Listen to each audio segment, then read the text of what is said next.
প্রিয় শিক্ষার্থী বন্ধুরা, আমরা এখন পাওয়ার ফ্যাক্টর নিয়ে আলোচনা করব। আমাদের এই চ্যাপ্টারটাতে পাওয়ার ফ্যাক্টর সম্পর্কিত আলোচনা রয়েছে। তো পাওয়ার ফ্যাক্টর কি, পাওয়ার ফ্যাক্টর কয় ধরনের, এগুলো আমরা এর পূর্বেই আলোচনা করেছি। এর কারণটা হলো যে আমাদের এর আগের চ্যাপ্টারগুলো পুরোপুরিভাবে বুঝতে হলে পাওয়ার ফ্যাক্টরটা জানা প্রয়োজন ছিল। এজন্য আমরা শুরুতেই পাওয়ার ফ্যাক্টর নিয়ে আলোচনা করেছি। তো তোমরা আশা করি পাওয়ার ফ্যাক্টরকে এটা জানো। তো এই সার্কিটে কোনো একটা সার্কিটের পাওয়ার ফ্যাক্টরকে ইমপ্রুভমেন্ট করার জন্য তোমার তিনটা মেথড ব্যবহার করা হয়। একটা হচ্ছে স্ট্যাটিক ক্যাপাসিটর মেথড,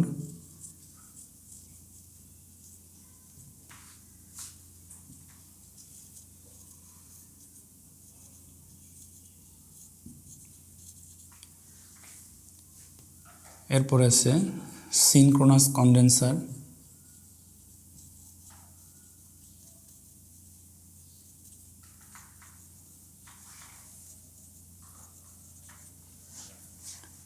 এবং আরেকটা হচ্ছে ফেজ অ্যাডভেঞ্চার।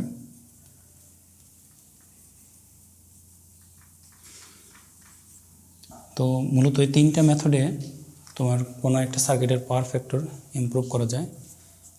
তো এই মেথডগুলো কি, এগুলো আসলে আমাদের এখানে আলোচনার বিষয় নয়। সুতরাং আমরা জাস্ট জেনে নিলাম যে কি কি উপায়ে আমাদের পাওয়ার ফ্যাক্টরটাকে আমরা ইমপ্রুভ করতে পারি। তো দেখো, এই পাওয়ার ফ্যাক্টর ইমপ্রুভমেন্ট সম্পর্কিত আমরা কিছু প্রবলেম সলভ করব। তো প্রবলেমগুলো যদি সলভ করি তো তাহলে পাওয়ার ফ্যাক্টরটা কীভাবে ইমপ্রুভমেন্ট করা যায় এই সম্পর্কে আমাদের একটা আইডিয়া হবে। তো দেখো, এখানে আমাদের একটা প্রবলেম রয়েছে যে কোনো কারখানায় 2400 kVA এবং তো এখানে দেখো কোনো কারখানায় 2400 kVA এবং পাওয়ার ফ্যাক্টর হচ্ছে 0.6 ল্যাগিং। পাওয়ার ফ্যাক্টরকে 0.9-এ উন্নীত করতে কত কে ভারের সিনক্রোনাস কন্ডেন্সার ব্যবহার করতে হবে? প্রমাণ অবস্থায় কারখানার নতুন KVA কত? দেখো, আমরা পাওয়ার ফ্যাক্টর ইমপ্রুভমেন্টের যে মেথডগুলো দেখেছিলাম তার ভিতরে একটা ছিল কি সিনক্রোনাস কন্ডেন্সার। তো কোনো একটা কারখানায় কিভাবে পাওয়ার ফ্যাক্টরকে আমরা 0.6 থেকে 0.9-এ উন্নীত করতে পারি এবং এজন্য কত মানের সিনক্রোনাস কন্ডেন্সার ব্যবহার করতে হবে এটা আমাদের এখানে বের করতে হবে। তো এখানে দেখো আমাদের পাওয়ারগুলো দেওয়া আছে, একটা হচ্ছে KVA রেটিংয়ে দেওয়া আছে, তারপরে তোমার কে ভারের রেটিংয়ের কথা বলা হয়েছে এখানে। তো এই যে পাওয়ারগুলা, এই পাওয়ারগুলা মূলত কি আমরা এটা একটু দেখব। প্রথমে দেখো, এখানে আমাদের পাওয়ার ফ্যাক্টরের একটা পাওয়ার ট্রায়াঙ্গেল আছে, পাওয়ারের একটা ত্রিভুজ আছে। দেখো, এটা হচ্ছে আমাদের পাওয়ার ট্রায়াঙ্গেল। আমরা এটাকে একটু এদিকে এক্সপান্ড করি। তো এইখানে দেখো আমরা আলোচনা করেছিলাম যে আমাদের কমপ্লেক্স নাম্বারে এটা হচ্ছে তোমার রিয়েল অ্যাক্সিস আর এইটা হচ্ছে তোমার ইমাজিনারি অ্যাক্সিস।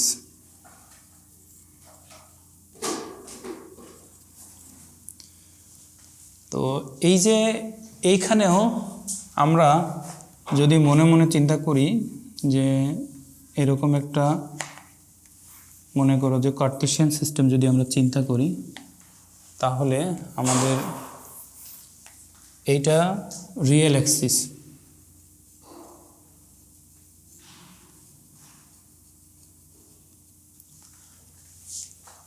আর এইটা হচ্ছে আমাদের ইমাজিনারি অ্যাক্সিস। তাহলে এটা ইমাজিনারি হলে এটাও ইমাজিনারি।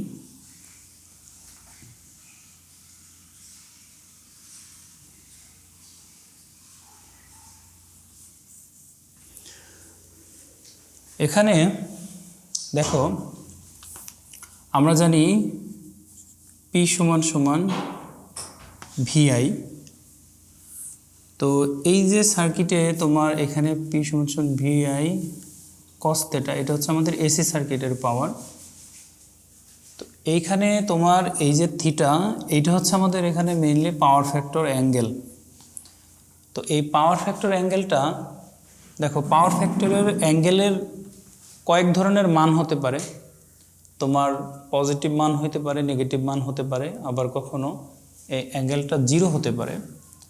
দেখো যদি আমাদের এটাকে আমরা যদি 0 ধরি আর পাওয়ারের একক হচ্ছে তোমার ওয়াট, তো এইখানে আমাদের VI এটা যদি তোমার মনে করো যে 0 ডিগ্রি হয়, তো এখানে একটু খেয়াল করে দেখো আমাদের থিটা সমান সমান 0 ডিগ্রি কখন হয়, যখন নাকি ভোল্টেজ এবং কারেন্টের মধ্যবর্তী অ্যাঙ্গেল হয় 0 ডিগ্রি। এখানে থিটার মান 0 মানে হলো ভোল্টেজ এবং কারেন্টের মধ্যবর্তী অ্যাঙ্গেলের মান হচ্ছে 0 ডিগ্রি। তো ভোল্টেজ এবং কারেন্টের মধ্যবর্তী অ্যাঙ্গেল 0 হওয়ার মানে কি, দেখো ভোল্টেজ এবং কারেন্ট, মনে করো এটা হচ্ছে কারেন্ট, ভোল্টেজ এবং কারেন্টের মধ্যবর্তী কৌণিক ব্যবধান 0 ডিগ্রি, তার মানে হচ্ছে ভোল্টেজ এবং কারেন্ট আমার একই ফেজে আছে, অর্থাৎ তাদের মধ্যে কৌণিক কোনো ব্যবধান নাই, অর্থাৎ তারা একই দিকে আছে। তো একই দিকে থাকার মানে কি, এই অংশটার ভিতরে কোনো কাল্পনিক অংশ থাকছে না।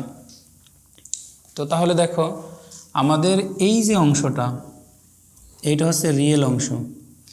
তো এইখানে রিয়েল অংশ আবার আমরা জানি তোমার যখন নাকি P সমান সমান আমরা লিখি VI, এটা মূলত আমাদের ডিসি সার্কিটের ক্ষেত্রে আমরা পাওয়ার মেজারমেন্ট করার জন্য এই সূত্রটা ব্যবহার করে থাকি।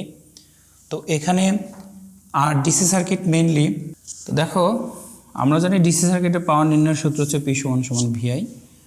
তো ডিসি সার্কিট মূলত এখানে আমরা একটা ডিসি সার্কিট কেন বলছি, দেখো এই যে এখানে থিটার মান যখন 0 বসাচ্ছি তখন কিন্তু আমরা এটা পাচ্ছি। তার মানে ডিসি সার্কিট বলতে আমরা বুঝি যে সেখানে কোনো তোমার অ্যাঙ্গেলের কোনো ব্যাপার থাকে না, ওটা পিওর রেজিস্টিভ সার্কিট হয়। আর রেজিস্টিভ সার্কিট হলে সেটা হয় কি, রেজিস্টিভ হচ্ছে, রেজিস্টর হচ্ছে রিয়েল, রেজিস্টর ভিতরে শুধুমাত্র রিয়েল পার্ট থাকে। তাহলে রেজিস্টিভ অংশটা হচ্ছে আমার এই অংশটা, তার মানে রিয়েল অ্যাক্সিস বরাবর। তাহলে রিয়েল অ্যাক্সিস বরাবর যদি হয় তাহলে এইটা হচ্ছে তোমার, এইটা হচ্ছে কিলোওয়াট, অর্থাৎ এই যে আমাদের পাওয়ার ট্রায়াঙ্গেল আছে, পাওয়ার ট্রায়াঙ্গেলের যে ভূমিটা আছে, দেখো এখানে আমরা এটাকে ভূমি বলছি, বাট এটা আসলে ভূমি কি না এটা তো আমরা জানি না।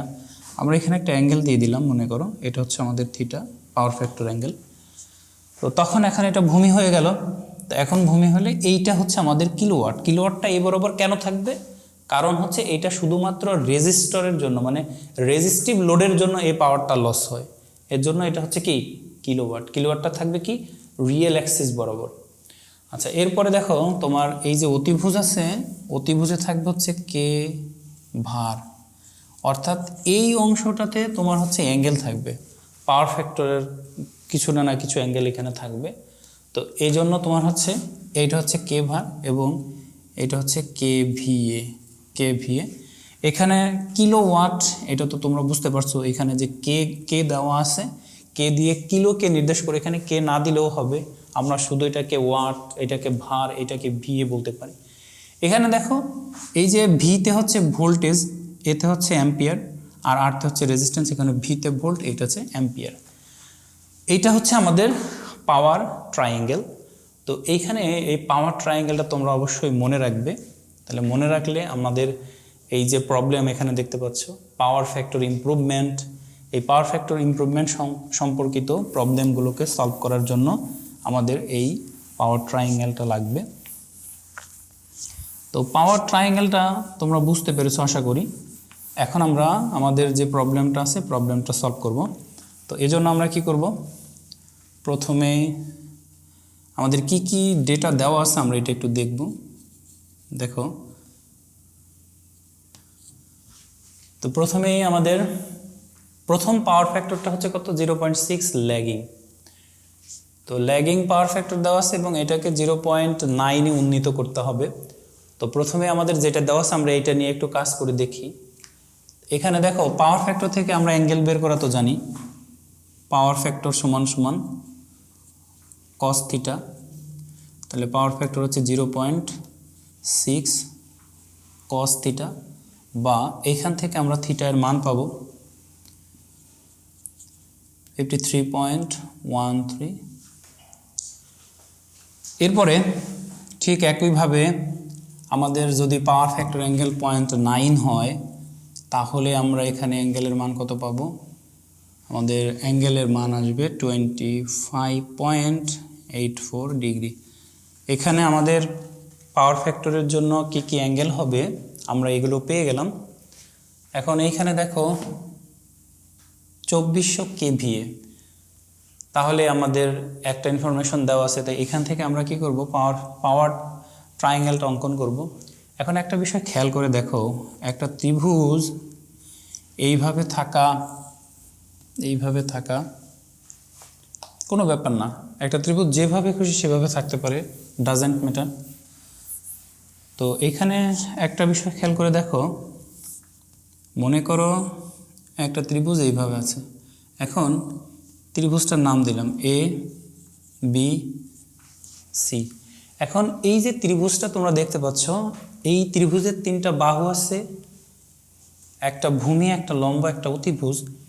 এখন এই ত্রিভুজে কোনো অ্যাঙ্গেল দেখানো হয়নি। অ্যাঙ্গেল না দেখানোর মানে হলো যে এটা ভূমি বা লম্বকে ডিফাইন করা হয়নি।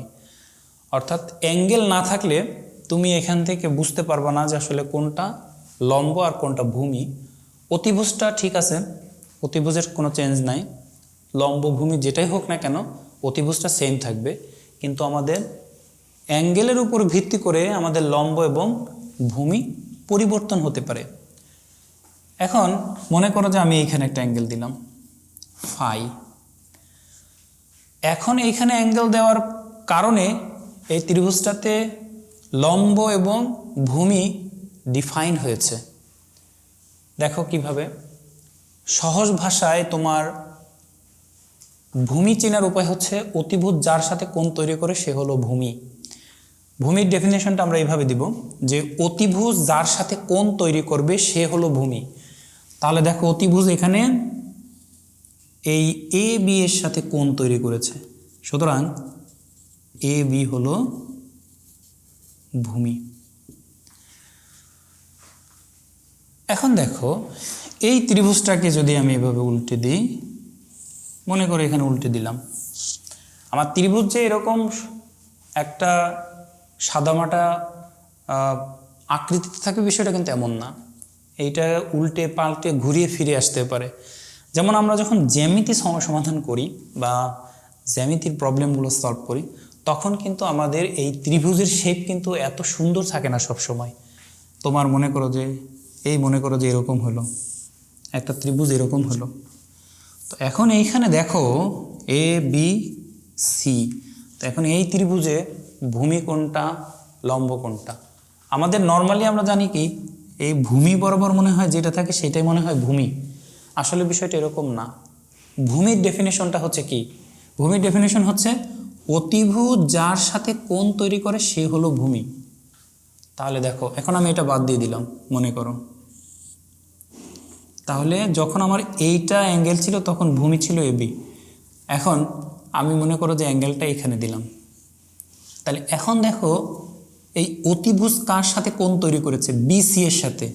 তাহলে এখন এই এ বি সি ত্রিভুজ আমার বিসি হলো ভূমি। কারণ কি, কারণ হচ্ছে এই এসি অতিভুজ বিসি এর সাথে কোণ তৈরি করেছে। তাহলে ভূমি চেনার সহজ উপায় হলো অতিভুজ যার সাথে কোণ তৈরি করবে সে হলো ভূমি।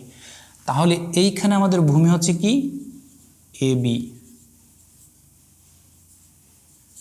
এখন এইখানে দেখো মনে করো এ বি সি, এটা যদি অ্যাঙ্গেল হয় তাহলে অতিভুজ এখানে কোণ তৈরি করেছে বিসি এর সাথে, তাহলে এখানে আমার বিসি হলো ভূমি। তো আশা করি এরপর থেকে কোনো একটা ত্রিভুজের ভূমি এবং লম্ব চিনতে তোমাদের কোনো সমস্যা হবে না। তো দেখো এখন আমার এই যে ত্রিভুজকে আমি যেভাবে খুশি সেভাবে আঁকতে পারি। মোট কথা আমাদের যেভাবে সুবিধা হবে আমরা সেইভাবে ত্রিভুজ অঙ্কন করব, এবং সেইখান থেকে আমরা আশা করি যে ভূমি এবং লম্বকে চিনতে পারবো, আর অতিভুজ সবসময় একই থাকবে। তো এখানে দেখো আমরা প্রথমেই আমাদের যে পাওয়ার ট্রায়াঙ্গেল আছে, পাওয়ার ট্রায়াঙ্গেলটা অঙ্কন করব। দেখো এই হলো আমাদের পাওয়ার ট্রায়াঙ্গেল নিলাম আমরা, এবং এটাকে নাম দিলাম, মনে করো এটা হচ্ছে এ, এটা হচ্ছে বি এবং এটা হচ্ছে সি। এটা হচ্ছে আমাদের ট্রায়াঙ্গেল।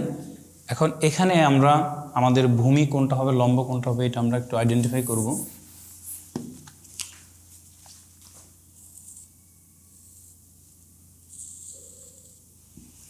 এটা হলো এ, এটা বি, এটা হচ্ছে সি। তো প্রথমে আমাদের দেখো পাওয়ার ফ্যাক্টর হচ্ছে 0.6, আর 0.6-এর জন্য আমাদের অ্যাঙ্গেল ছিল কত, 53.13 এবং 2400 কেভিএ। তাহলে এই কেভিএটা হচ্ছে অতিভুজ, তাহলে আমাদের 2400 কেভিএ থাকবে এই বরাবর, আর অ্যাঙ্গেল আমরা পেয়েছি 53.13, তাহলে এইটা হচ্ছে আমাদের অ্যাঙ্গেল। মনে করো এইটার নাম হচ্ছে φ1, φ1 হচ্ছে 53.13 ডিগ্রি। তো এইখানে যখন আমরা অ্যাঙ্গেল দিলাম তখন এইটা আমাদের হচ্ছে কি, ভূমি। আর আমরা পাওয়ার ট্রায়াঙ্গেল থেকে জানি যে ভূমি বরাবর যেটা থাকে সেটা হচ্ছে কিলোওয়াট এবং অতিভুজ বরাবর থাকে কে ভার। তো এখানে দেখো আমাদের মূলত বের করতে বলছে কে ভার, যে 0.9-এ পাওয়ার ফ্যাক্টরকে উন্নীত করতে হলে কত কে ভারের সিনক্রোনাস কন্ডেন্সার ব্যবহার করতে হবে। দেখো এইটা হচ্ছে আমাদের অঙ্কের দ্বিতীয় অংশ, আমরা কিন্তু অঙ্কের দ্বিতীয় অংশে এখনো যাইনি, আমরা প্রথম অংশ নিয়ে কিন্তু কাজ করছি। তাহলে প্রথম অংশে দেখো পাওয়ার ফ্যাক্টর ছিল কত, 0.6-এর জন্য আমাদের অ্যাঙ্গেল হয়েছে কত, 53.13, সেইটা বসিয়েছি এবং 2400 কেভি আছে সেইটা দিলাম, দেওয়ার পরে এই অবস্থাটা দাঁড়িয়েছে। আমরা কিন্তু আমাদের অঙ্কের দ্বিতীয় অংশে এখনো যাইনি, আমরা এই 0.9 পাওয়ার ফ্যাক্টর দিলে, মানে 0.9 পাওয়ার ফ্যাক্টর হলে তোমার হচ্ছে এই কেভিএটা কত হবে সেইটা আমাদের এখানে নির্ণয় করতে হবে। তো এখানে দেখো আমরা এই ছবিটাকে একটু বড় করে আঁকবো যাতে আমাদের বুঝতে সুবিধা হয়।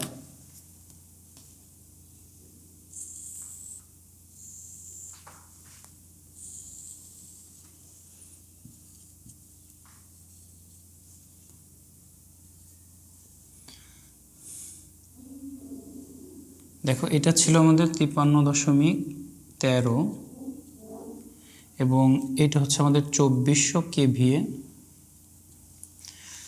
আর এইটা হচ্ছে আমাদের কে ভার। আমরা দেখো এখানে কে ভার বলতেছি কতটুকু, এইখান থেকে এইটুকু হচ্ছে আমাদের কে ভার এবং এইখান থেকে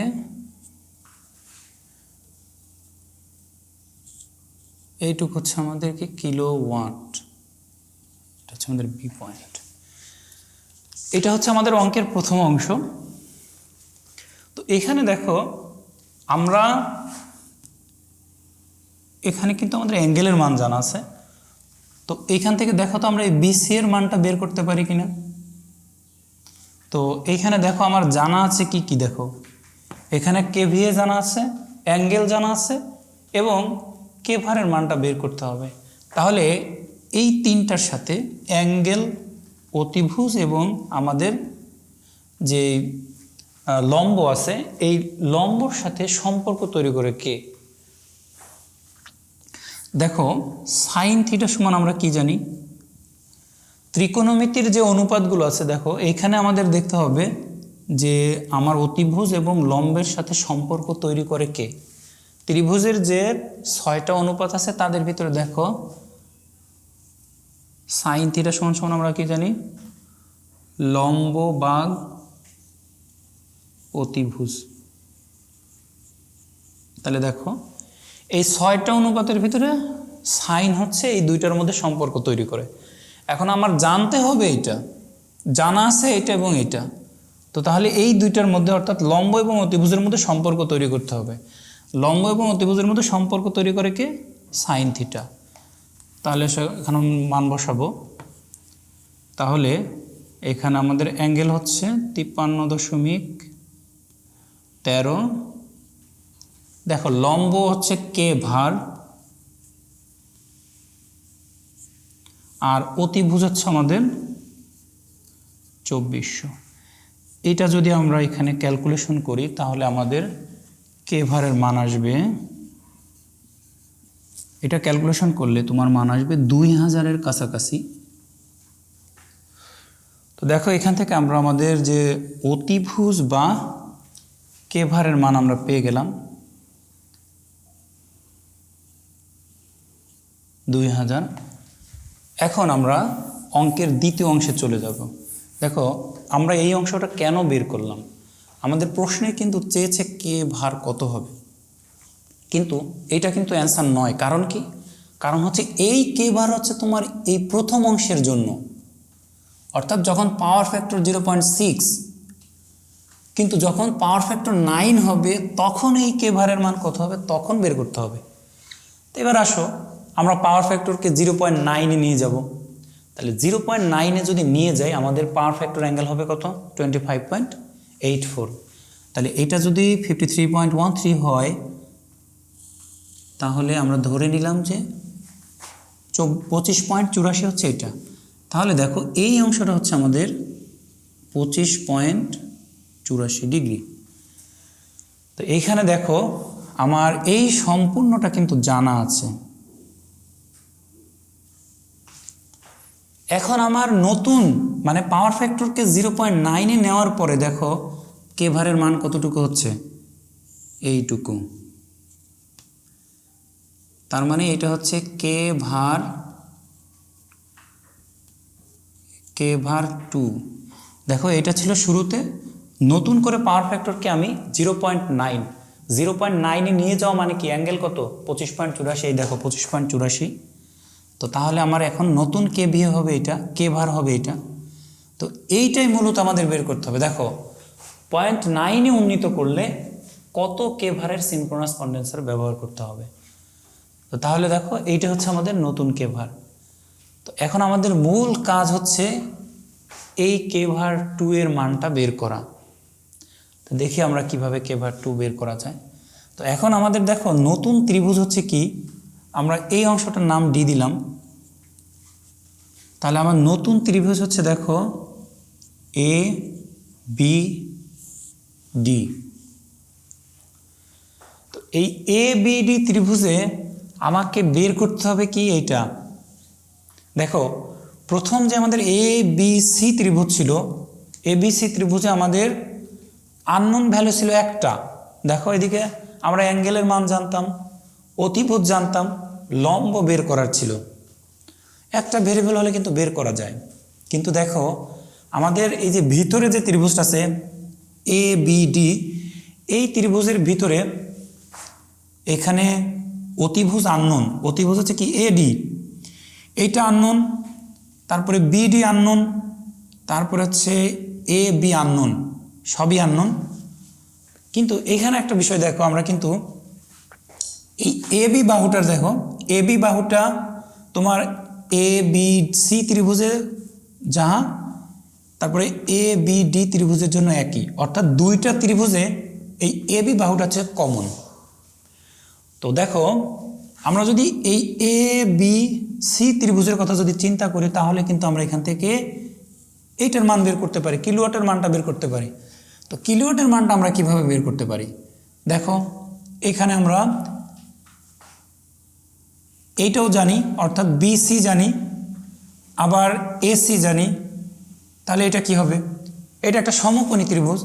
তাহলে সমকোণী ত্রিভুজের সূত্রানুসারে দেখো এ বি স্কোয়ার সমান সমান, দেখো অতিভুজ হচ্ছে আমাদের AC, AC square equals to A B square plus BC square. তো এইখান থেকে আমাকে বের করতে হবে মূলত এ বি। তো তাহলে দেখো এ বি সমান সমান রুট ওভার 2400 স্কোয়ার মাইনাস 2000 তার স্কোয়ার। এটা যদি আমরা ক্যালকুলেশন করি তাহলে আসবে আমাদের 1440 কিলোওয়াট। এ বি সমান এটা। তো এখন এটা আমরা এখানে সরাসরি লিখে রাখবো 1440 কিলোওয়াট। তো এখানে দেখো আমাদের প্রথম কেভিআর ছিল এ থেকে সি পর্যন্ত, এবং যখন নাকি পাওয়ার ফ্যাক্টর 9-এ উন্নীত হলো তখন আমরা একটা কেভিআর পাচ্ছি, সেটা হচ্ছে এইটুকু। তো এখন দেখো আমাদের ছিল হচ্ছে এই বি থেকে সি পর্যন্ত, কিন্তু এখন হয়ে গেছে কতটুকু? এইটুকু। তাহলে কমলো কতটুকু? এইটুকু। এইটুকু কমানো হয়েছে k/3। তার মানে এখানে আমরা এমন একটা সিনক্রোনাস কন্ডেন্সার ব্যবহার করেছি যার কারণে কিনা তোমার কেভারটা ছিল এইটুকু, হয়ে গেছে এতটুকু। তো তাহলে যে সিনক্রোনাস কন্ডেন্সারটা ব্যবহার করলাম সেটার মান কি? এইটুকু। তো তাহলে দেখো এইখানে আমরা আমাদের এইটা এ বিটা পেয়ে গেলাম। তো এখন আমাদের এই k/2টা বের করতে হবে। তো তাহলে আমরা এখানে ত্রিভুজ এ বি ডি যদি নিই, তাহলে এ বি ডি ত্রিভুজে দেখো আমাদের বের করতে হবে এটা, আবার এটা জানি, অ্যাঙ্গেল জানি, তার মানে হচ্ছে ভূমি জানি এবং অ্যাঙ্গেল জানি, আমাদের বের করতে হবে কি? লম্ব। তো তাহলে আমাদের ভূমি এবং লম্বের মধ্যে সম্পর্ক তৈরি করে কে? দেখো আমরা জানি কি tan θ = লম্ব ভাগ ভূমি।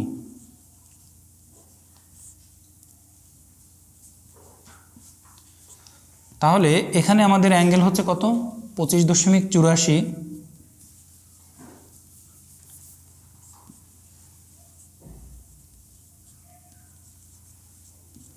এবং লম্ব হচ্ছে আমাদের কি? k/2, এবং ভূমি হচ্ছে 1440। তো এখান থেকে আমরা এটা ক্যালকুলেশন করলে পাবো k/2 = আসবে, এটা যদি আমরা ক্যালকুলেশন করি 697.36। তো দেখো এখান থেকে আমরা k/2 এর মানটা পেয়ে গেলাম। তাহলে দেখো এখানে আমরা লিখি k/2 = 697.36। এখানে একটু দেখো আমাদের এই ক্যালকুলেশনটা একটু ভুল হয়েছে, সেটা হচ্ছে 1920 হবে এটা। তো এখানে আমরা মোটামুটি আমাদের যে মানগুলো প্রয়োজন সেগুলো পেয়ে গেছি। দেখো আমাদের ছিল এইটুকু, তারপরে পাওয়ার ফ্যাক্টরকে 0.9-এ নেওয়ার পরে হলো এতটুকু।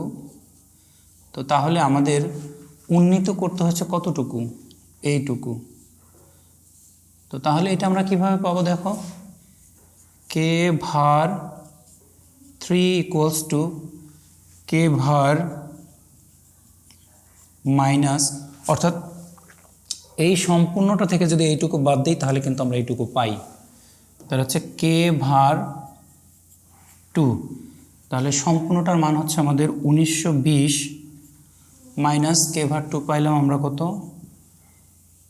97.36। তো এটা যদি আমরা ক্যালকুলেশন করি, বিয়োগ করি, তাহলে আসবে 1222.62 k/। তাহলে k/3 এর মান হচ্ছে আমাদের এইটা। তো দেখো এই মানের সিনক্রোনাস কন্ডেন্সার যদি আমরা এই সার্কিটে সংযুক্ত করি তাহলে আমাদের পাওয়ার ফ্যাক্টর 0.6 থেকে 0.9-এ উন্নীত হবে। তো শিক্ষার্থী বন্ধুরা, এটা ছিল আমাদের পাওয়ার ফ্যাক্টর ইমপ্রুভমেন্ট সম্পর্কিত একটা প্রবলেম। আশা করি এই প্রবলেমটা থেকে তোমরা পাওয়ার ফ্যাক্টর সম্পর্কিত অনেক বিষয় তোমরা শিখতে পেরেছো। Thank you.